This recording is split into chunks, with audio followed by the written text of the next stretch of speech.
जय माता दी। पेरेंट्स बनने के बाद हमें अपने बच्चों का, हम उनके शुभचिंतक हैं और जितना अच्छा हम खुद सोच सकते हैं उतना भला सोचने वाला अपने बच्चों का इस संसार में कोई भी नहीं है।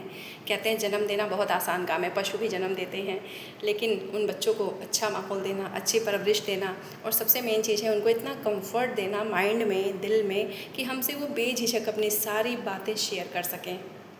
पर अगर हम जैसे पहले के पेरेंट्स होते हैं, चाहे आज भी कुछ लोग ऐसे हैं जो ईगो में मरे जाते हैं कि हम पेरेंट्स हैं, हम माँ हैं, हम बाप हैं, हमारे आगे तुम्हारी हिम्मत कैसे हुई, चाहे तुमने ऐसी गलती कैसे कर दी। अरे भाई, वो बच्चा है, जैसे हम बच्चे थे ऐसे वो भी बच्चे हैं हमारे। और कहते हैं ना, गलती कर करके ही इंसान सीखता है। अगर आज मैं किसी को कुछ कह रही हूँ तो मैंने भी कभी कहीं कुछ सीखा है, तो बिना सीखे कोई किसी लायक नहीं बनता है। और कभी भी पेरेंटिंग में अपने बच्चों के लिए माता पिता ऐसे आसान बनिए कि उनको हमें गलत मार्ग पे जाने से हमें उनको गाइडेंस देनी है कि ये चीज़ आपके लिए गलत है, ये आपका फ्यूचर बर्बाद कर सकती है। लेकिन उनको इतना टाइट होके गार्जियनशिप में ना रखें जिससे कि वो बच्चे हमसे डरने लगें, हमसे दूर भागने लगें। ईगो को लेके हम क्या करेंगे जब बच्चे हमसे डरें, हमसे दूर भागें और उनके अंदर हमसे नफ़रत पैदा हो जाए।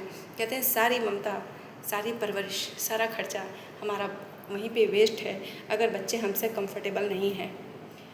बच्चे कहते हैं 5 साल तक उनको लाड प्यार करो, लेकिन उसके बाद से जब तक वो 15-16 साल के नहीं हो जाते तब तक उनको हमें थोड़ा ठीक ठाक डरा के, धमका के, समझा के उनके साथ हमें पेश आना है। लेकिन जब बच्चा 15 या 16 साल का हो गया, और मेन चीज़ सबने ये कहावत सुनी होगी कि जब कहते हैं ना बाप का जूता बच्चे के पैर में आने लगे तो उसे अपने फ्रेंड की तरह रखो। चाहे आपकी बेटी है, जब वो 15 की एज में आ गई तो उसे आप अपने सहेली की तरह ट्रीट करो। हमें उनके अंदर डर नहीं डालना, हमें उनको जो चीज़ें हमने फेस करी हैं, हमारे बच्चे उन चीज़ों को कैसे फेस करेंगे, कैसे उनके लिए वो चीज़ें आसान बन सकती हैं बिना डरे, हमें उनको ये गाइडेंस देनी चाहिए। तब जाके हम असल मायने में माता पिता हैं।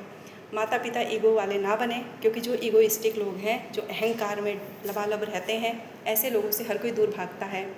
तो हमें खुद चेक करना है कि हम कैसे माँ बाप बन रहे हैं। जन्म देना बहुत आसान है, पशु पक्षी भी दर्जनों में देते हैं बच्चे, जानवर, लेकिन हम लोग इंसान हैं। इंसान को जन्म देने के बाद उसको सही मायने में इंसानियत सिखाना, एक उसको निर्भीक इंसान बनाना, उसके अंदर इंसानियत के गुण डालना, अच्छे मायने में उसका विकसित होना, ये बहुत बड़ी बात है। तो कभी भी जो पहले के लोग गलती करते थे कि उनकी मर्ज़ी से आप कुछ बनो, कोई भी आप पढ़ाई करो, चाहे कोई भी बिज़नेस करो, कोई भी चीज़ है, हमें उनको फ्रीडम देना है, लेकिन साथ में हमें उनके बैकबोन की तरह हमें उनके सपोर्ट में खड़े भी रहना है।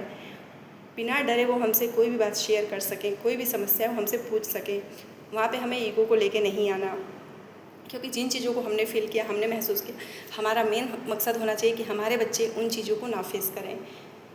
हिम्मत के साथ, साहस के साथ वो अपने मार्ग में आगे बढ़ें, तब जाके असल मायने में हम असली पेरेंट्स हैं। खर्चा कर देना बड़ी बात नहीं है, बच्चों को समझ पाना माइंड के लेवल पे, उनकी गलतियों को क्षमा करना, और चाहे कितनी भी गलती कर दें, हमारा काम है कि हम आपके लिए बैकअप में हैं। कंफर्टेबली वो हमसे अपनी बातों को शेयर कर सके, ये मेन चीज़ है।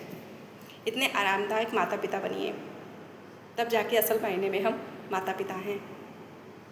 डर उनके मन में कि एक कहते हैं ना भयावह रूप में अपने पेरेंट्स को देखना, ये हमारी वहीं हार हो जाती है। कंफर्टेबल बने। बहुत बहुत थैंक यू। जय माता दी।